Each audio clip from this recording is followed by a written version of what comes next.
Chapitre 14, variation de fonction. Grand 1, variation d'une fonction. Petit 1, à l'aide d'un exemple, on a représenté ci-dessous, dans un repère, la fonction f définie par f de x égale 5x moins x au carré. Elle est ici.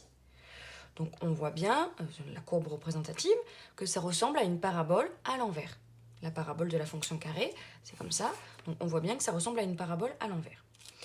Donc on va compléter les petits pointillés. Pour des valeurs croissantes choisies pour x dans l'intervalle 0, 2,5. Donc on prend l'intervalle 0, 2,5 et on prend des valeurs croissantes choisies pour x. Donc par exemple, dans 0 et 2,5, je peux prendre 1 et 2, par exemple. Ou je peux prendre 1,5 et 2,5, par exemple. Je prends deux valeurs croissantes dans l'intervalle. Et on nous dit les valeurs de f sont également croissantes. Par exemple, alors on va regarder 1 et 2. Donc on prend 1 et 2. On est d'accord que 1 est plus petit que 2. Et ensuite, on va regarder f de 1 et f de 2 pour pouvoir les comparer. Alors, ici, on a 1. On regarde f de 1, l'image de 1 par la fonction f, on arrive ici. Ici, on a 2. On regarde l'image de 2 par la fonction f, on arrive ici. Et on remarque bien que f de 2 est supérieur à f de 1. Donc f de 1 est inférieur à f de 2. Donc, ce qu'on a fait, c'est qu'on a pris deux nombres. Et quand on est passé à la fonction f, ici, on est passé de là à là à la fonction f, on n'a pas changé le signe. On est toujours resté à inférieur, on n'a pas changé le signe. Bien, quand on passe à la fonction f sans changer le signe, ça veut dire qu'elle est croissante. Donc ici, 1 est plus petit que 2 et f de 1 est plus petit que f de 2. Maintenant, on va regarder dans l'intervalle 2,5, 5. Là, pour l'instant, on avait regardé sur cet intervalle de 0 à 2,5. Donc, on a regardé sur le premier morceau de la courbe. On a regardé ici. Et maintenant, on va regarder, on va prendre deux nombres qui sont là-dedans. Donc, par exemple, 3 et 4.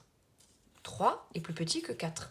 Et maintenant, je vais passer par f. Je vais passer à l'image. Donc, 3 est plus petit que 4. Ensuite, f de 3. Ici, f de 3 c'est là. Et ensuite f de 4, 4 il est ici. Et on lit l'image de 4 par la fonction f, on est là. Et cette fois-ci, on voit que f de 4 est plus petit que f de 3, ou que f de 3 est plus grand que f de 4. Donc du coup, on a 3 plus petit que 4. Quand on passe à la fonction f, on obtient f de 3 plus grand que f de 4. Et donc ça montre que sur cet intervalle, sur l'intervalle 2,5, 5, f est décroissante. Donc, quand on ne change pas l'inégalité en passant à la fonction f, ça veut dire que sur cet intervalle, f est croissante. Et quand on change le signe de l'inégalité de f sur cet intervalle, ça veut dire que f est décroissante. Donc, intuitivement, on dit qu'une fonction est croissante lorsqu'en parcourant la courbe de la gauche vers la droite, on monte. Vous voyez que là, on part de la gauche, on monte. On voit bien que la fonction, elle monte, donc elle est croissante jusqu'ici. Et on dit qu'une fonction est décroissante lorsqu'en parcourant la courbe de la gauche vers la droite, on descend. Donc là, on voit bien qu'on descend. Donc là, en regardant le graphique, on voit bien qu'elle est croissante jusqu'ici et décroissante ensuite. Donc croissante de 0 à 2,5. On lit toujours les abscisses. Donc de 0 à 2,5, même un peu avant 0, hein. Mais on va juste regarder ces deux petits bouts, nous. Donc de 0 à 2,5, elle est croissante. Et de 2,5 à 5, elle est décroissante. Petit 2, définition.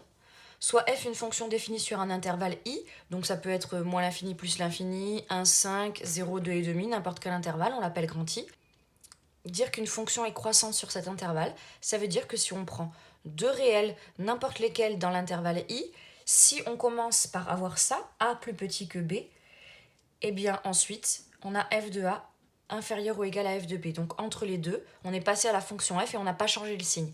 Par contre, on peut avoir le égal en dessous parce qu'elle peut monter en ayant des paliers, vous voyez ? Être égale, monter en ayant des paliers. Donc on dit croissante, on ne dira pas strictement croissante quand on a juste la deuxième barre. Donc on avait deux nombres qu'on pouvait comparer facilement avec inférieur ou avec supérieur. Si quand on passe à la fonction f, on ne change pas le signe, et on peut rajouter le égal sans problème, et bien ça veut dire qu'elle est croissante.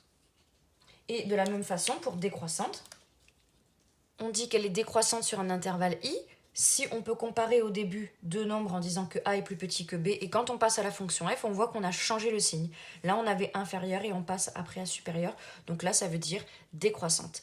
Si vous voulez trouver strictement croissante, il faut enlever la deuxième barre du égal. Et strictement décroissante, il faut enlever la deuxième barre du égal. Et enfin, dire qu'une fonction est constante, ça veut dire que on a toujours l'image des deux nombres qui est égale. Donc par exemple, sur le petit graphique, une fonction qui est constante, c'est une fonction comme ça, qui est parallèle à l'axe des abscisses. Et donc si je prends 2, il est ici. Si je prends 7, il est ici. Donc ici, j'ai f de 2. Et ici, j'ai f de 7. Et je vois bien qu'ils sont égaux, que ces deux images sont égales. Je peux prendre 9, etc. Donc toutes les images vont être égales. Donc on obtient f de a égale f de b. Toutes les images sont égales.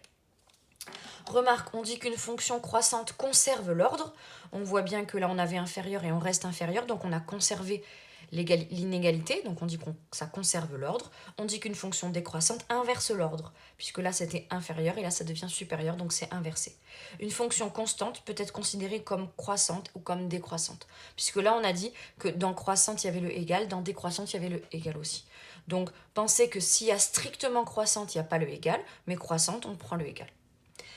Petit 3, tableau de variation minimum, maximum. Définition 2, soit f une fonction de l'intervalle grand I et a et b deux nombres réels de grand I. Petit 1, dire que f admet un maximum grand M en petit a signifie que grand M égale f de a et pour tout x de I, f de x est inférieur ou égal à m.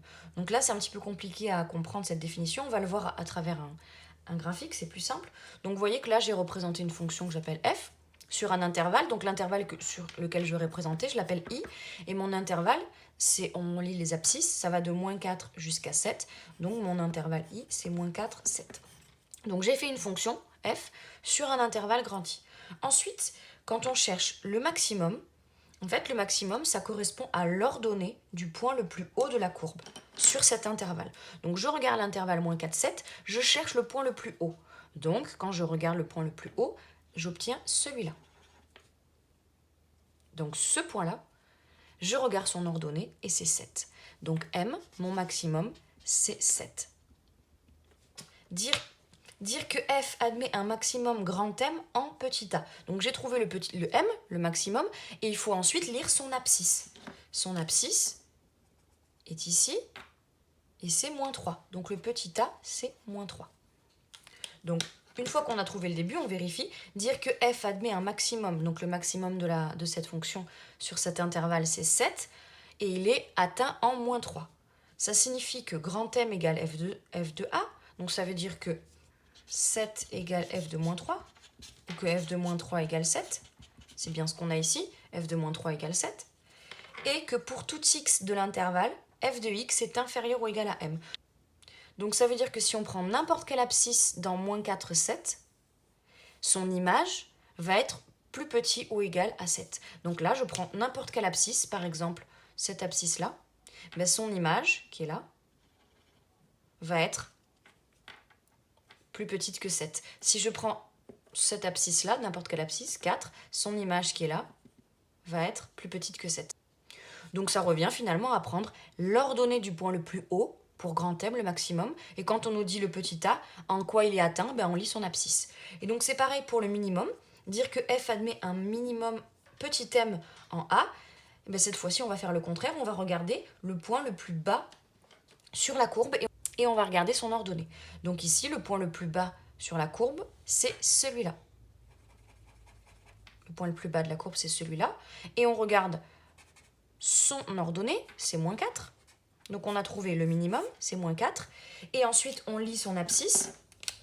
Donc je mets des petits pointillés et j'arrive à 0.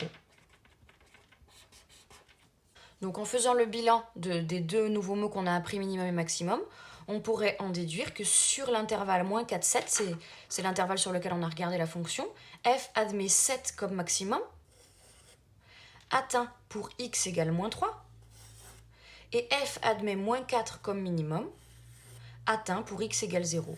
Donc ça veut dire que dans l'intervalle moins 4, 7, la fonction f n'ira jamais au-dessus de 7 et n'ira jamais en dessous de moins 4. Et on cherche à quelle abscisse on a trouvé le point pour le maximum, c'est moins 3 et pour le minimum, c'est 0. Donc voilà un petit peu pour les explications de minimum et maximum. Ensuite, exemple 1. Dans l'exemple précédent, donc on regarde l'exemple précédent qui est ici, on voit que f de x est toujours inférieur ou égal à quoi? Donc ça veut dire qu'on cherche le maximum. Donc on regarde le point le plus haut de la courbe et on obtient, et on est ici.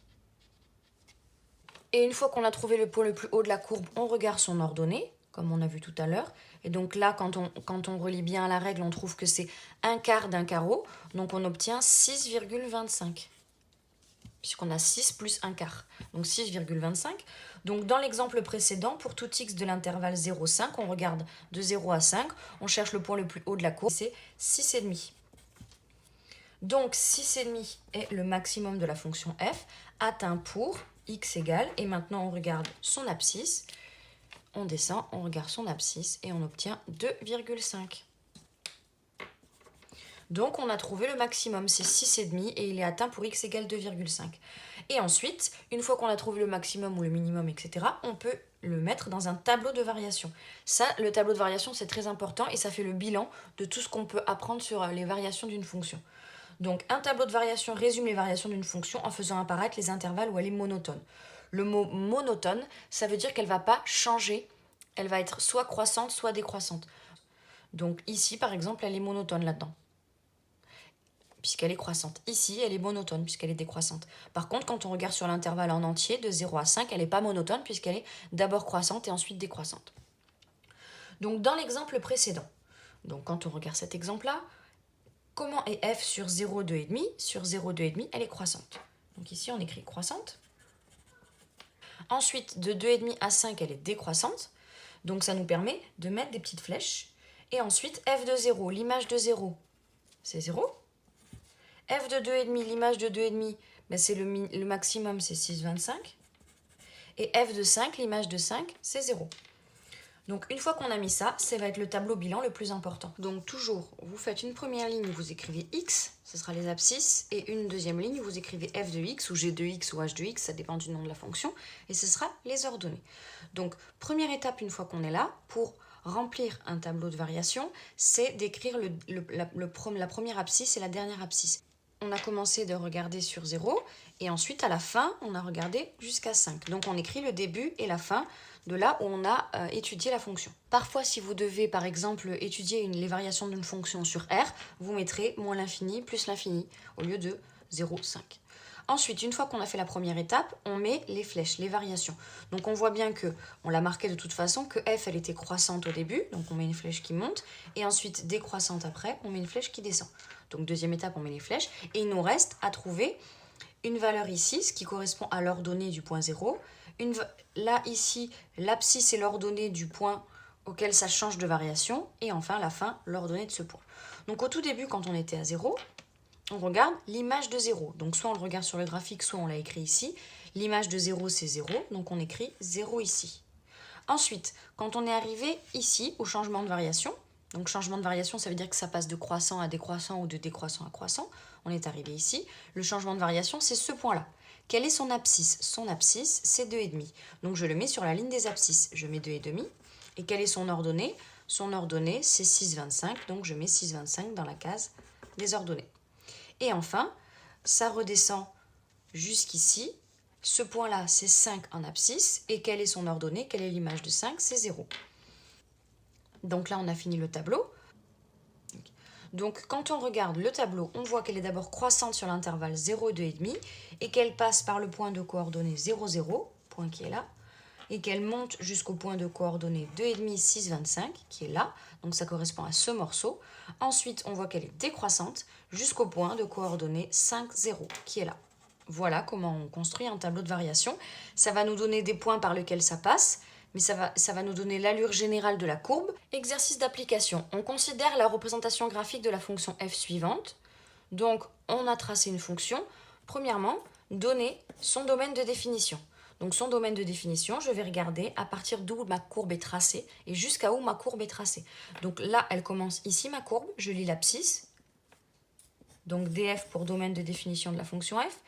Elle commence à l'abscisse moins 5 et elle va jusqu'à ce point-là, jusqu'à l'abscisse 7. Donc le domaine de définition de ma fonction, c'est moins 5, 7. Ensuite, donner les variations de f.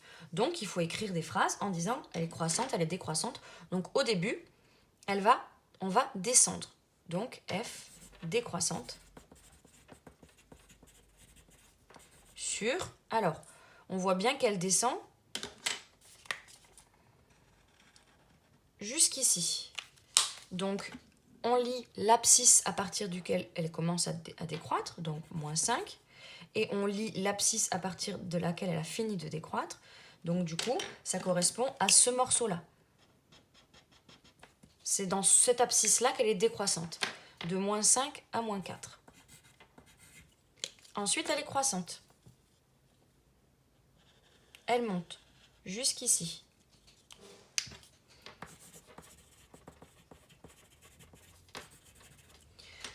Sur quel intervalle est-elle croissante? On regarde à partir de notre point de début, de notre point qu'on a colorié. Donc ça commence à moins 4 jusqu'à où? Jusqu'à 0. Donc elle est croissante sur moins 4, 0. Ensuite, elle redescend encore. Elle est de nouveau décroissante. Jusque là. Elle descend jusque là.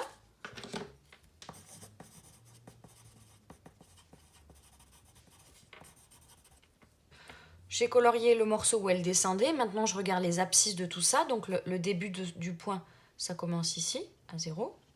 Et la fin, à 5. Donc, elle est décroissante sur 0,5. Et enfin, un dernier petit bout de la fonction montre qu'elle remonte encore. Donc, elle est de nouveau croissante ici.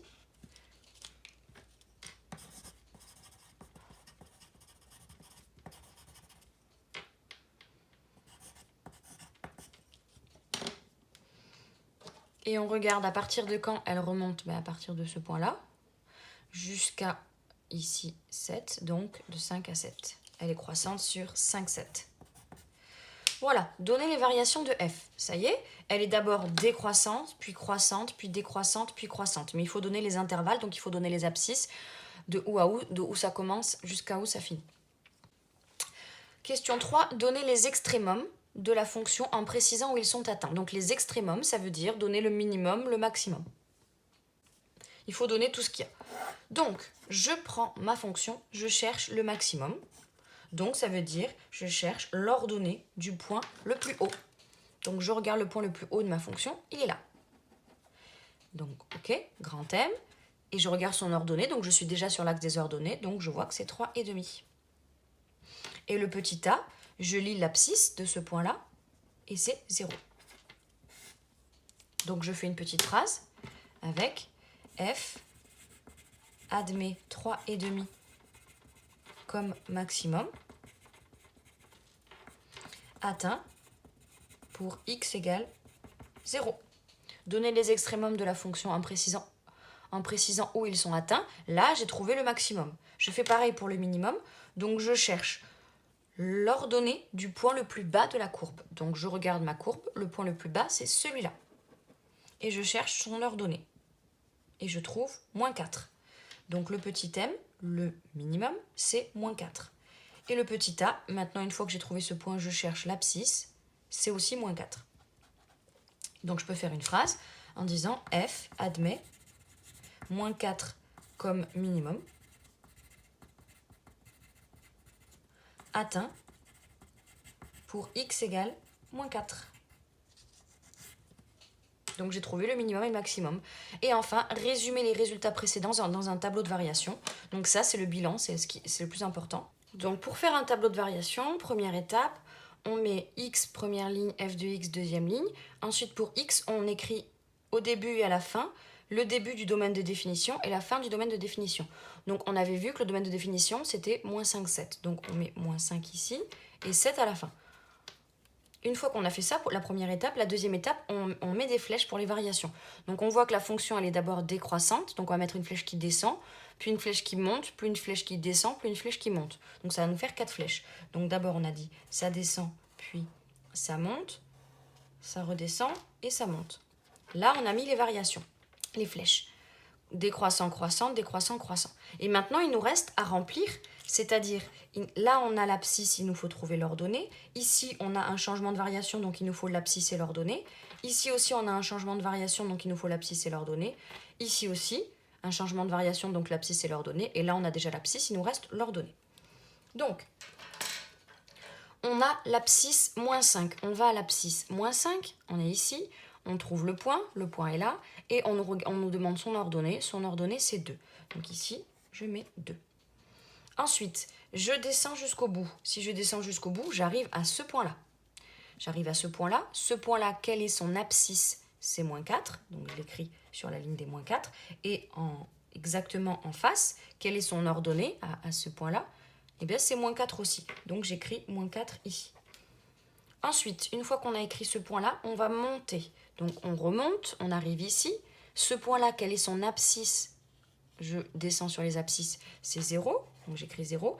Et pile en face, quelle est son ordonnée à ce point-là? Eh bien c'est 3,5. Ensuite, on redescend jusqu'ici. Ce point-là, quelle est son abscisse? C'est 5. Donc j'écris 5 sur la ligne des abscisses.